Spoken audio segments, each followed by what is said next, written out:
Buenos días a todos, bienvenidos a este segundo día de nuestro tercer Congreso de Derecho Procesal Garantista. Reciban un cordial saludo desde la ciudad de Guatemala. Con la finalidad de que estén con nosotros, queremos agradecerle ahí la sintonía y las muestras de cariño que recibimos cada día. Y nuestra intención y nuestro mayor agrado es poderles llevar la academia hasta el lugar donde ustedes se encuentran. Es por ello que el día de hoy es para mí un honor presentar al doctor Eduardo José da Costa Fonseca Costa, quien es un jurista brasileño, juez federal en Brasil, magíster y doctor por la Pontificia Universidad Católica de Sao Paulo en Brasil, director de la Revista Brasileña de Derecho Procesal, expresidente de la Asociación Brasileña de Derecho Procesal en los años 2016-2018 y también miembro del Instituto Panamericano de Derecho Procesal. El día de hoy contaremos con la conferencia titulada La imparcialidad como esfuerzo. Bien, muchas gracias. Por medio de la doctora Lorena Alonso, agradezco muchísimo la honorable invitación que me fue hecha por el Instituto Guatemalteco de Derecho Procesal Garantista. A mí se imputó la tarea de hablar a vosotros sobre un tema de relevantísima importancia, que es la imparcialidad judicial. Un tema de ayer, un tema de hoy y un tema de siempre. Porque es el punto arquimediano de la autocontención judicial, que es la premisa fundamental para un derecho procesal que se entienda como un derecho de garantía de libertad de los ciudadanos contra eventuales arbitrios judiciales. Pero en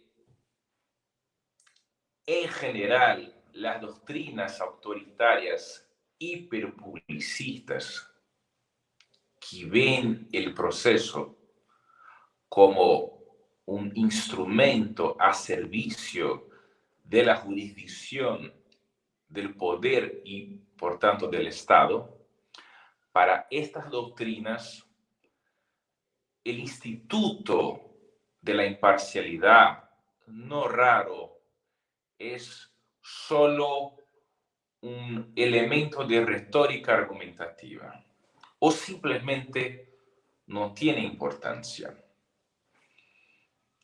En general, hay tres estrategias para la descualificación de la importancia del Instituto de la Imparcialidad Judicial. Los detractores de la imparcialidad suelen decir que la imparcialidad del juez es un atributo del juez, es una cualidad, es una virtud o es una condición especial de moralidad o una condición extrahumana de espiritualidad. Es decir, la imparcialidad del juez es algo imposible.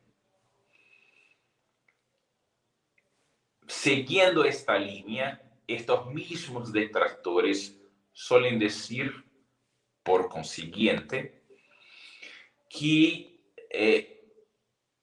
la imparcialidad es distinta de la neutralidad. Nadie es neutro, nadie es bacteriológicamente aséptico. Por tanto, en verdad, la imparcialidad es posible, pero la neutralidad sería imposible. La imparcialidad sería reducida a un concepto meramente formal. La imparcialidad sería un estado derivado de un racionamiento concepto subjuntivo. El juez es parcial si se encaja en una hipótesis, en una causa de incompatibilidad. Y por tanto, el juez es imparcial técnicamente si no se encaja en una situación formal de incompatibilidad. Estas estrategias tienen la intención de reducir la importancia del instituto. La crisis de la imparcialidad en las autocracias judiciales, en el autoritarismo de los jueces y de los tribunales, es un síntoma de una molestia más profunda. Una molestia que empezó básicamente en el siglo XVIII, en los años 1700. Surgió con el desarrollo del llamado racionalismo iluminista. La Edad Moderna cambió las relaciones entre los hombres y las cosas y transformó esta relación hombre-cosas en una relación sujeto-objeto. Pero hizo algo más profundo, porque mirando la relación entre sujeto y objeto, instituyó la supremacía del sujeto sobre el objeto, de la gnoseología sobre la ontología. Y por tanto instituyó la supremacía del problema del conocimiento sobre el problema de las cosas en sí mismas. Por tanto, de alguna manera se pasó a creer que el objeto del conocimiento y por tanto el real, la realidad, es constituida total o parcialmente por el sujeto cognoscente. Es decir, la realidad solo existe porque los sujetos la conocen. No existe, por tanto, una realidad puramente objetiva y exterior. El real es omni o co-constituido por el sujeto. Lo que vamos a tener entonces es una especie de solipsismo de la actividad de conocer. Esto tiene impactado profundamente las estructuras operacionales del derecho, porque el juez también principalmente es un sujeto cognoscente de la modernidad. Y si el sujeto de la modernidad sufre de una molestia llamada solipsismo, el juez de la modernidad sufre del mismo problema. Tiene dificultad de comprender que el derecho es una realidad externa objetiva. El juez de la modernidad, porque es sujeto de la modernidad, sufre de la molestia llamada solipsismo. entiende que el derecho no crea los jueces, pero cree que los jueces crean de alguna manera el derecho. Y acá nace la crisis de la imparcialidad. Porque la etimología de la palabra realidad denuncia su naturaleza misma. Imparcialidad es lo mismo que impartialidad, no ser parte de la realidad, no constituir total o parcialmente la realidad. Somos imparciales en nuestra vida cotidiana prosaica cuando aceptamos la realidad como un dado objetivo externo que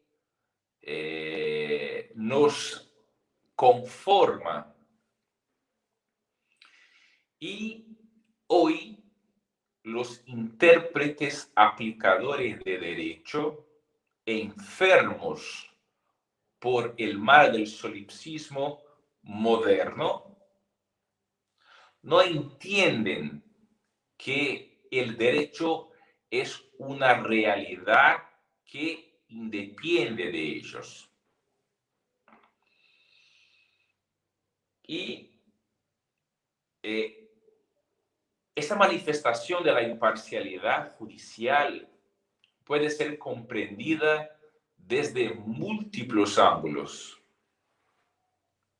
Por ejemplo, hay una concepción subjetiva de la imparcialidad o simplemente imparcialidad subjetiva. La victoria del autor o del reo independe de la voluntad del juez. Un juez es subjetivamente imparcial cuando sabe que no puede interferir en la lucha, en el juego entre autor y reo. Porque la victoria de un o de otro solamente depende de sus propios esfuerzos.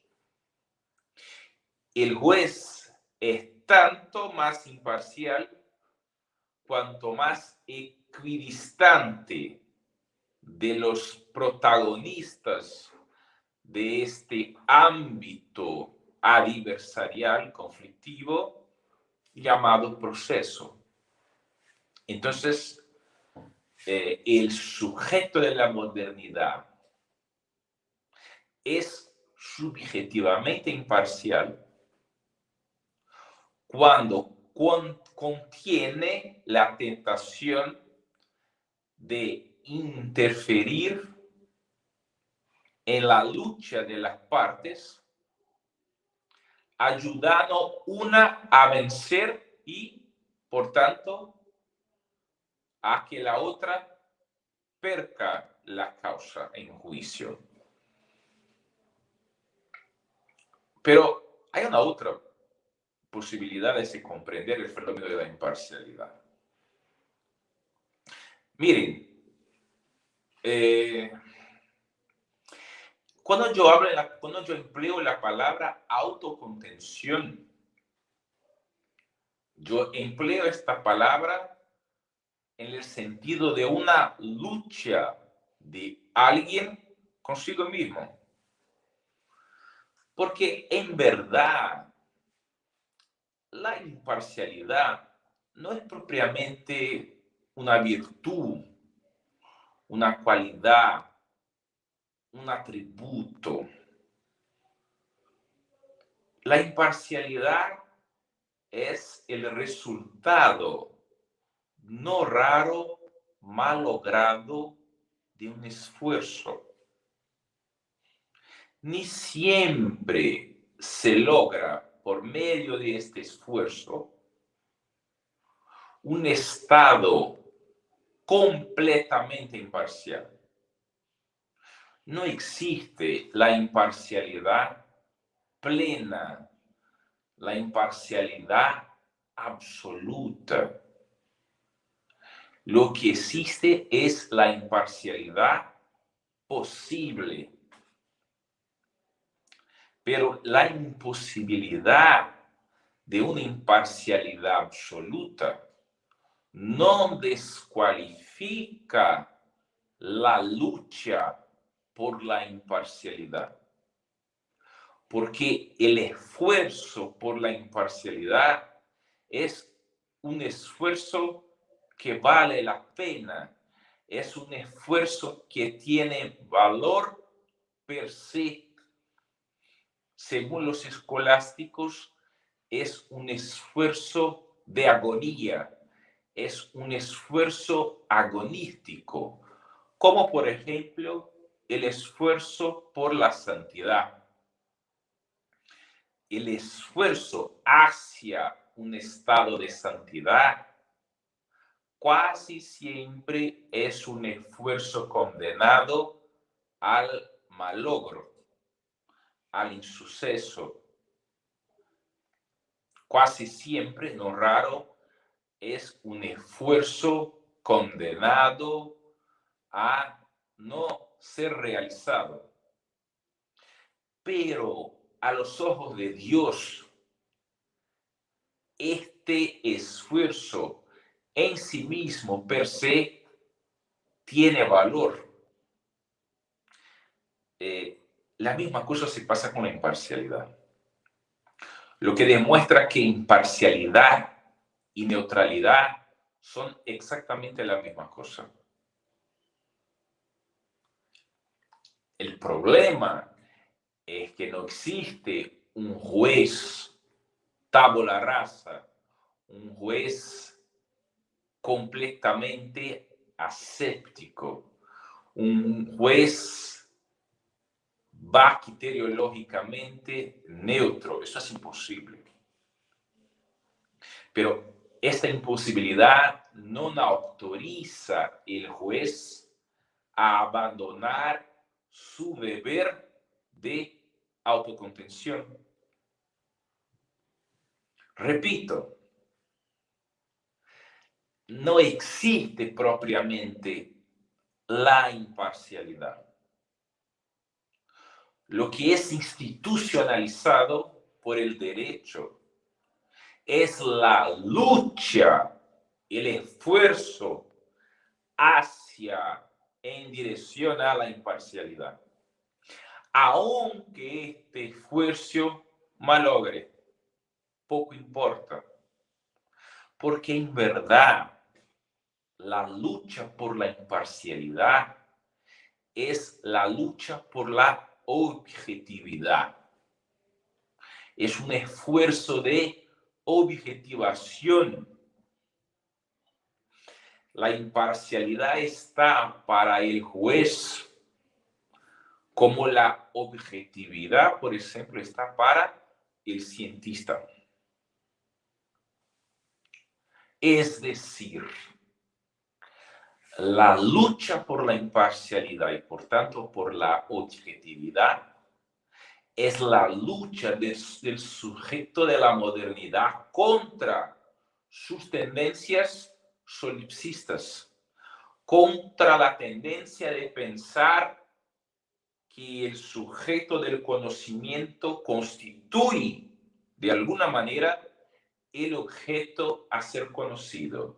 En el caso del juez, el derecho objetivo. Una otra concepción de imparcialidad es una concepción, por ejemplo, objetiva.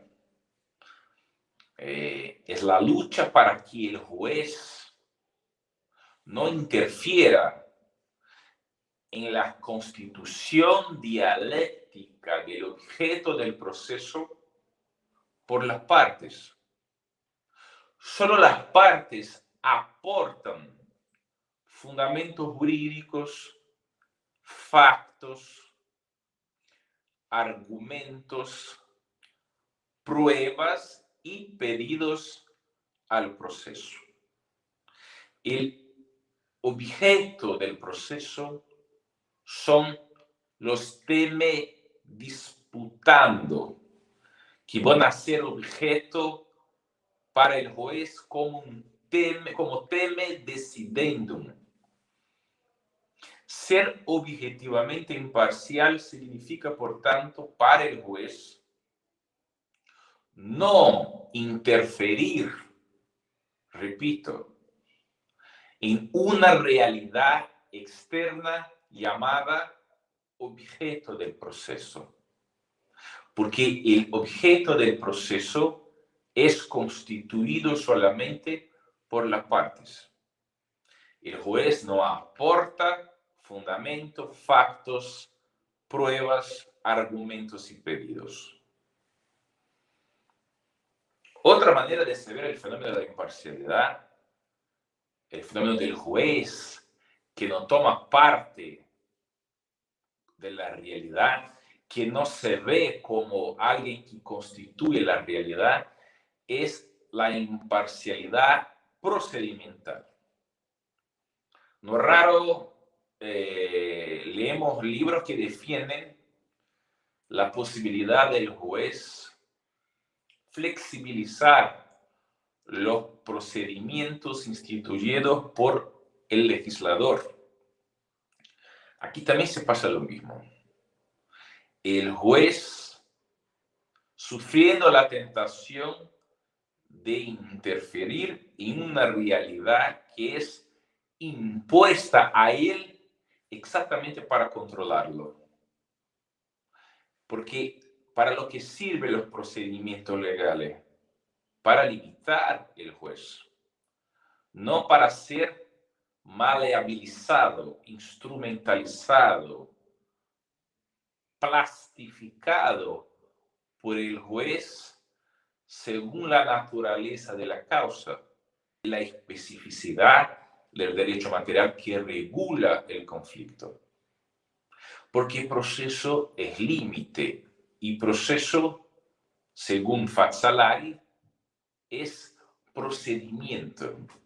Procedimiento en contradictorio, procedimiento funcionalizado para el debate, procedimiento dialecticizado o simplemente procedimiento dialéctico. Y la razón de existir de este procedimiento es limitar la actividad del juez. Porque el proceso es en general objeto de un derecho subjetivo fundamental de libertad. Es objeto de un derecho fundamental de primera generación o dimensión. El proceso, el debido proceso o el debido proceso legal. Por tanto, proceso de garantía individual de libertad de los ciudadanos contra eventuales arbitrios del Estado juez. Por eso el proceso tiene una naturaleza contrajurisdiccional, no antijurisdiccional, contrajurisdiccional, porque protege los justiciables contra eventuales desvíos, arbitrios, ilegalidades de la jurisdicción. De la misma manera se puede concebir el fenómeno de la imparcialidad como el esfuerzo, como la lucha para aceptar las pruebas como algo que tiene valor objetivo per se.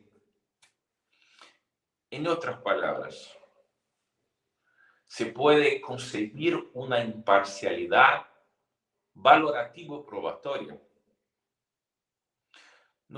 El juez no atribuye no imputa valor a las pruebas. Esto es una manera psicologista de concebir la prueba, una manera solipsista, donde el sujeto constituye total o parcialmente la realidad. El derecho probatorio está muy contaminado por esta supremacía del sujeto sobre el objeto.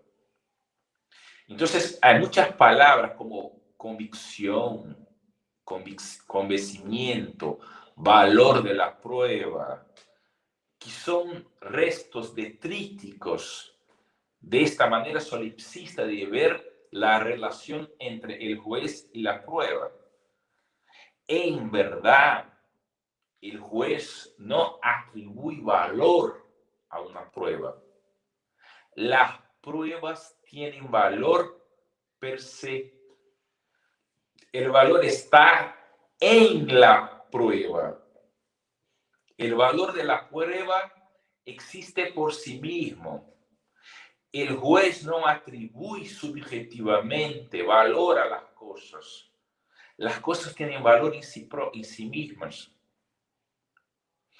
Y por tanto, llegamos al momento de hacer una revolución en la teoría de la valoración de las pruebas, proscribiendo, expulsando del derecho probatorio estas concepciones solipsistas, porque el valor de la prueba no es constituido total o parcialmente por el juez. Tenemos que desarrollar teorías objetivistas de la valoración de la prueba, y estas valoraciones deben ser intersubjetivamente compartidas entre los sujetos que actúan en el proceso y entre los cientistas del proceso. Por tanto, tenemos que luchar para una especie de imparcialidad valorativo-probatoria. El juez no debe tomar partido, no debe ser parte del valor que las pruebas tienen. Porque un valor de una prueba debe ser pesado y sopesado igualmente por cualquier persona de la comunidad jurídica, desde criterios objetivos. Y en este particular, la doctrina procesal universal está todavía en una etapa de niña. Estamos empezando los primeros pasos, pero son pasos importantísimos para este proceso de despsicologización del derecho procesal, del derecho probatorio en particular y del derecho procesal en general. Es una lucha de contención, que es en última análisis, en síntesis, es la misma lucha que define el proceso cultural civilizatorio. La lucha de la humanidad contra las tendencias internas subjetivas, animales y ancestrales de los sujetos. De alguna manera, esta visión garantista del proceso es una visión que está radicada en este proceso civilizatorio, en este esfuerzo cultural de contener la subjetividad y de crear el reino de la objetividad. No es fácil, no es fácil. Hoy vivimos momentos muy difíciles, mayormente en mi país. donde se asiste, se ve la implantación de una dictadura de los tribunales superiores, de las Cortes Supremas. Y un país como Brasil, por ejemplo, el desafío del garantismo es muy más grande, muy más difícil, porque hoy no vivimos más en un estado legislativo parlamentar. Vivimos hoy en Brasil en un estado de jurisdicción constitucional, en la autocracia de la Suprema Corte, en un mundo donde las reglas legales expresas perdieron su valor y todo se hace desde la aplicación per saltum o directa de los principios. Y todo esto impacta profundamente el proceso. Un proceso que hoy está vocacionado en Brasil a la promoción de la verdad, de la justicia, de la paz social y de otros eslóganes sin una definición precisa que permiten a los jueces hacer lo que quieren. Y es por eso que hay una lucha de la autocracia judicial contra la imparcialidad como un instituto en serio. La lucha o el esfuerzo por la imparcialidad, en últimas palabras, se confunde con el propio esfuerzo civilizatorio hacia una república democrática, donde haya el equilibrio de los tres poderes constitucionales y donde, por tanto, se combata el autoritarismo judicial, que en verdad no pasa, es simplemente el autoritarismo cognitivo del sujeto solipsista de la modernidad, que es incapaz de comprender que las cosas no dependen de su voluntad. O sea, lo que vivimos hoy en mi país es el autoritarismo del sujeto cognoscente llamado juez, que es una persona viciada en su subjetividad y por tanto es viciado en sí mismo. Les pido perdón si ultrapasé mi tiempo permitido y agradezco muchísimo la atención con la cual me escucharon. Muchas gracias y un abrazo desde Brasil. Gracias, doctor Da Fonseca, por esta interesante conferencia. Para el Instituto Guatemalteco de Derecho Procesal Garantista es un honor contar con distinguidos profesionales que nos acompañan en esta mañana.